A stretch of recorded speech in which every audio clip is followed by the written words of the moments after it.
La tensión en el corazón de Washington ha alcanzado un punto de ebullición sin precedentes tras filtrarse una ruptura total entre Donald Trump y su vicepresidente J.D. Vance.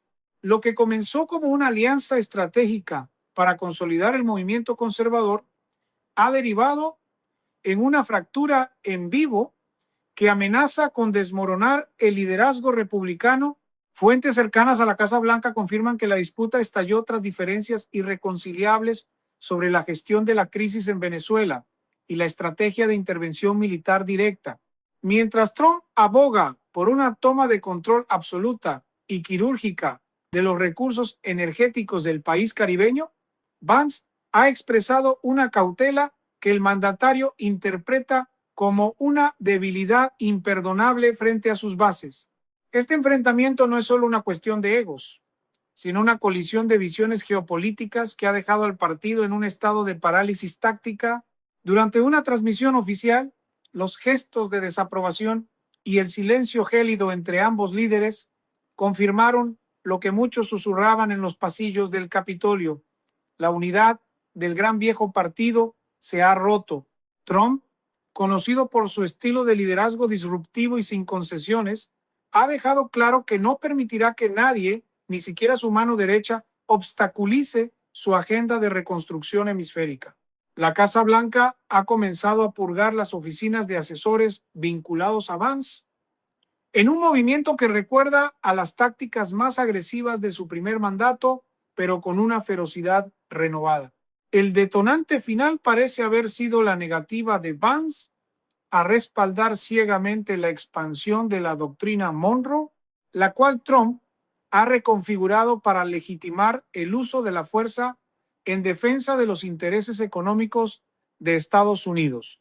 Para el presidente, América Latina es una extensión directa de su país y cualquier titubeo es visto como una traición.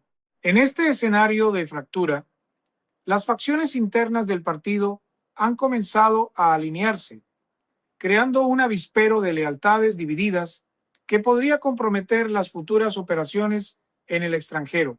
Mientras tanto, el mundo observa cómo la potencia más grande del planeta se enfrenta a una crisis de mando interna justo cuando intenta imponer un nuevo orden en el continente americano. La ruptura es real, es pública, y sus consecuencias apenas comienzan a sentirse en los mercados y en las cancillerías de todo el globo.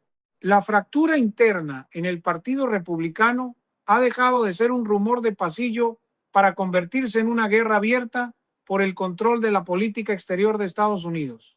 Mientras Donald Trump intensifica su retórica de confrontación total, J.D. Vance ha comenzado a reunir a un grupo de senadores y congresistas que temen que una intervención militar precipitada en el hemisferio sur desencadene una crisis de refugiados sin precedentes. La tensión escaló a niveles críticos durante una reunión a puerta cerrada en el Comité de Relaciones Exteriores, donde los aliados de Trump acusaron directamente a la oficina del vicepresidente de filtrar documentos sensibles sobre las rutas de suministro energético y los activos estratégicos de Venezuela. Esta acusación de traición ha generado un cisma que divide a la formación conservadora en dos bloques claramente diferenciados: los leales a la doctrina del choque inmediato y aquellos que buscan una presión económica asfixiante pero controlada. En el plano económico, la incertidumbre ha provocado una volatilidad extrema en los mercados internacionales de crudo. Los analistas de Wall Street advierten que si la parálisis política en Washington continúa, los planes para desmantelar la estructura financiera del régimen chavista podrían retrasarse, permitiendo que potencias rivales como Rusia y China consoliden sus posiciones en la región. Trump ha respondido a esta posibilidad con una orden ejecutiva que redefine la seguridad nacional, otorgando poderes extraordinarios a los mandos militares para actuar sin la aprobación previa de ciertos sectores del Congreso. Este movimiento ha sido interpretado por el sector de Vance como un golpe directo a la institucionalidad, exacerbando una fractura que se manifiesta en cada declaración pública y en cada voto legislativo. La disciplina partidista, que históricamente ha sido la fuerza de los republicanos, parece haberse evaporado ante la magnitud de las ambiciones en juego. El impacto de este quiebre se siente con especial fuerza en Florida, el bastión electoral donde la comunidad venezolana y cubana exige acciones contundentes. Los líderes locales, tradicionalmente alineados con el discurso de mano dura, se encuentran ahora en una posición incómoda, divididos entre el carisma de Trump y la prudencia de Vance. La inteligencia estadounidense ha reportado que esta división está siendo aprovechada por el servicio secreto venezolano para sembrar desinformación y debilitar la coalición internacional que busca un cambio de régimen. Cada minuto que pasa sin una voz unificada en el liderazgo republicano es un minuto que el régimen de Maduro utiliza para fortificar sus defensas y asegurar la lealtad de su cúpula militar. La crisis no es solo de carácter diplomático, es una lucha por el alma del movimiento conservador estadounidense, donde el pragmatismo se enfrenta a la ideología radical en un escenario de máxima presión global. El aire en Caracas se cortó con una precisión quirúrgica aquella madrugada del 3 de enero, mientras la ciudad dormía bajo un apagón cibernético que dejó ciegos los radares y mudas las comunicaciones del régimen. Más de 150 aeronaves estadounidenses, incluyendo drones invisibles y helicópteros de ataque, surcaban el cielo venezolano. La Operación Resolución Absoluta no fue un bombardeo indiscriminado, sino una cacería tecnológica diseñada durante meses en maquetas a escala real construidas en Kentucky. El objetivo principal estaba localizado el búnker de Fuerte Tiuna, donde Nicolás Maduro se sentía impenetrable tras muros de acero y anillos de seguridad cubanos. La inteligencia de la CIA había logrado lo imposible: infiltrar un dispositivo de seguimiento dentro de uno de los lujos más personales del dictador, un reloj de alta gama valorado en $50,000. A través de este caballo de Troya moderno, los analistas en Washington mapearon cada paso de Maduro, cada habitación de sus refugios y sus rutinas más privadas. Cuando las fuerzas especiales Delta Force tocaron tierra, no hubo espacio para el azar. Sabían exactamente qué puerta derribar y en qué rincón del búnker intentaba esconderse el hombre que por años desafió al mundo. El enfrentamiento fue breve, pero feroz. En los pasillos de Miraflores y las instalaciones militares, la resistencia se desmoronó ante la marea de operadores de élite que se movían en la oscuridad total con visores panorámicos y armas silenciadas. 32 escoltas cubanos, el último círculo de hierro que protegía al heredero de Chávez, cayeron durante el asalto, confirmando que la soberanía del régimen descansaba en manos extranjeras hasta el último minuto.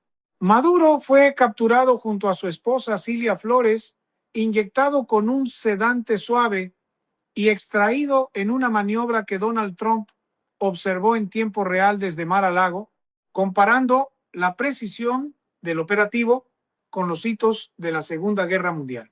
Apenas 8 horas después de su caída, las imágenes de un Maduro esposado de pies y manos, vistiendo el uniforme naranja de prisionero, recorrieron el planeta mientras era trasladado a una celda de alta seguridad en Brooklyn.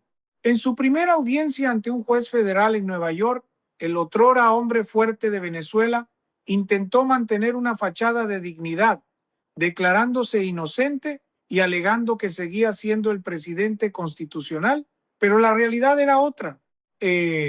Su destino ahora dependía de un jurado estadounidense y de fiscales que lo acusan de liderar un cartel narcoterrorista global. Mientras tanto, en las sombras de Caracas, la estructura que él dejó atrás ha comenzado a devorarse a sí misma, buscando pactos de supervivencia con el mismo imperio al que juraron destruir. La caída de Nicolás Maduro ha provocado un sismo político que no solo sacude a Caracas, sino que se extiende por toda América Latina donde sus antiguos aliados han comenzado a buscar salidas desesperadas ante un barco que se hunde irremediablemente, mientras el mundo sigue asombrado por los detalles del reloj con rastreador satelital y la precisión quirúrgica de las fuerzas especiales. Una realidad mucho más cruda se despliega en los pasillos del poder venezolano.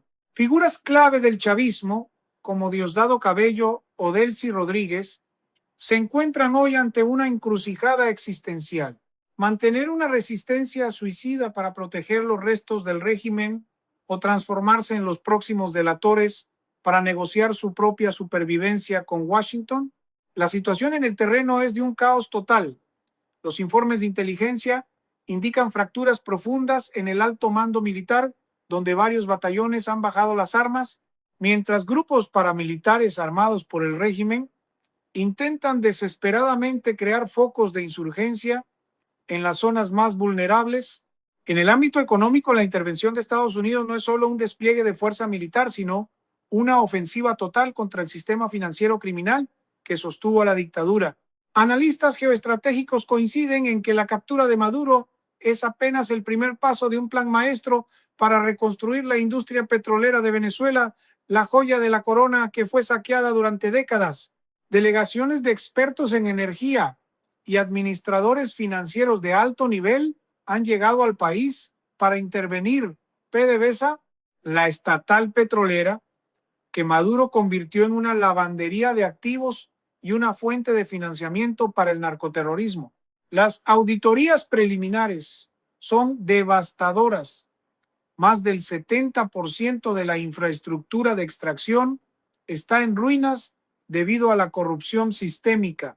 Recuperar esta capacidad no es solo una meta económica, es un movimiento estratégico de la Casa Blanca para asegurar el suministro energético del hemisferio y erradicar definitivamente la influencia de Rusia y China en la región. Sin embargo, el impacto más profundo se mide en el costo humano acumulado durante 20 años de tiranía. Mientras Maduro enfrenta la justicia en Nueva York, las pruebas recopiladas por la CIA revelan una verdad dolorosa. La magnitud de la crisis migratoria, la mayor en la historia moderna del continente, fue una herramienta de control social diseñada para vaciar al país de oposición.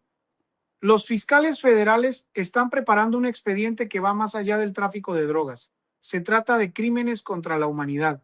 Los documentos incautados muestran cómo, mientras millones de venezolanos hurgaban en la basura para sobrevivir, la nueva aristocracia del régimen, los hijos y familiares de los jerarcas, exhibía fortunas obscenas en Europa y cuentas secretas en paraísos fiscales. La justicia hoy no busca solo una sentencia contra un dictador, sino la restitución de la dignidad de una nación que se negó a morir en la oscuridad. La reconstrucción de Venezuela ha comenzado bajo una tensión geopolítica sin precedentes, donde cada movimiento en el tablero de Caracas es vigilado de cerca por las potencias globales. Mientras el gobierno de transición, respaldado por una coalición internacional, intenta estabilizar la moneda y frenar la hiperinflación galopante, Estados Unidos ha desplegado un plan de seguridad integral para neutralizar a los grupos irregulares. No se trata solo de la guerrilla o los colectivos armados. El mayor desafío radica en las células de inteligencia extranjera que aún operan en el territorio. Informes confidenciales sugieren que asesores de seguridad rusos y operativos iraníes han intentado reagruparse en las zonas mineras del arco minero del Orinoco, buscando proteger sus intereses en la extracción de oro y coltán, recursos que financiaron el desafío de Maduro al orden occidental durante años. El Departamento de Justicia de los Estados Unidos, en colaboración con el nuevo Ministerio Público venezolano, ha iniciado una serie de incautaciones masivas de activos en el extranjero. Se estima que la cifra del saqueo supera los 300.000 millones de dólares, una cantidad astronómica que se encuentra dispersa en redes de empresas fantasma desde Turquía hasta los Emiratos Árabes Unidos. El proceso de repatriación de estos fondos es vital para el Plan Marshall venezolano, destinado a reconstruir la red eléctrica nacional y el sistema de salud, ambos colapsados tras décadas de negligencia. La presión internacional es asfixiante. Aquellos países que actúen como refugio para los capitales del chavismo se enfrentan a sanciones económicas devastadoras, lo que ha llevado a varios paraísos fiscales a abrir sus libros contables por primera vez en su historia. En el corazón de la política interna, el debate sobre el futuro de los mandos militares que no fueron capturados es intenso. Washington ha dejado claro que no habrá una amnistía general para quienes tengan las manos manchadas de sangre o petróleo, pero sí ofrece puentes de plata para aquellos oficiales que entreguen información crítica sobre las rutas del narcotráfico y los depósitos de armas ocultos. Esta estrategia de dividir para vencer ha sido fundamental para evitar una guerra civil a gran escala. Mientras tanto, en las calles, el sentimiento es una mezcla de alivio y sed de justicia. El regreso de los primeros vuelos de repatriación de exiliados desde Miami, Madrid y Bogotá simboliza el cierre de un capítulo oscuro. Pero la sombra de Maduro todavía planea sobre el juicio en Nueva York, donde sus abogados intentan desesperadamente utilizar secretos de Estado como moneda de cambio para evitar una cadena perpetua en una prisión federal. El juicio del siglo contra Nicolás Maduro en la Corte de Nueva York no solo marca el fin de una era para Venezuela, sino que establece un precedente jurídico sin retorno en la lucha contra el narcoterrorismo de Estado. A medida que las sesiones avanzan, la Fiscalía ha presentado pruebas irrefutables, grabaciones interceptadas, testimonios de generales desertores y la trazabilidad financiera del cartel de los soles, que vinculan directamente al exmandatario con el envío de toneladas de cocaína hacia las costas estadounidenses.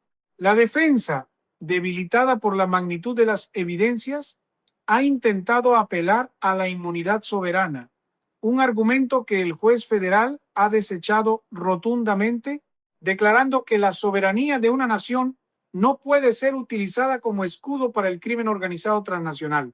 El mundo observa cómo el hombre que una vez juró morir en el poder ahora se enfrenta a la posibilidad real de pasar el resto de sus días en una prisión de máxima seguridad, compartiendo el destino de otros capos que subestimaron la memoria de la justicia. Más allá de los muros de la corte, el impacto geopolítico es irreversible. El desmantelamiento del régimen en Caracas ha cortado los tentáculos de la influencia autoritaria en el hemisferio, dejando a regímenes como los de Cuba y Nicaragua en una posición de vulnerabilidad absoluta. Analistas internacionales sugieren que la caída de Maduro ha provocado un efecto dominó, donde el flujo de petróleo barato y el apoyo logístico para la desestabilización regional han desaparecido. Venezuela, bajo la supervisión de un gobierno de unidad nacional y el apoyo del Banco Mundial, ha iniciado una agresiva campaña de privatización y apertura de mercados, atrayendo inversiones que buscan capitalizar el renacimiento del país con las mayores reservas de crudo del mundo. El bolívar, tras años de ser un símbolo de miseria, ha comenzado un lento pero firme proceso de estabilización, mientras la ayuda humanitaria fluye ahora a través de canales oficiales y no bajo el control de las milicias. La historia recordará la captura de Maduro no solo como una operación militar de éxito rotundo, sino como el momento en que la tecnología y la inteligencia estratégica vencieron a la paranoia dictatorial. El reloj que sirvió de guía para su extracción se ha convertido en una metáfora del tiempo que se le agotó a la tiranía. Mientras la nación venezolana se prepara para sus primeras elecciones libres y transparentes en décadas, el desafío de sanar las heridas sociales y reconstruir el tejido institucional permanece. Sin embargo, por primera vez en un cuarto de siglo, el miedo ya no es el motor de la sociedad. Con el principal obstáculo removido y bajo el peso de una justicia que no conoce fronteras, Venezuela se encamina hacia un horizonte de soberanía real, dejando atrás el legado de sombras para integrarse nuevamente al concierto de las naciones democráticas. El cierre de este capítulo es, en realidad, el prólogo de una nueva república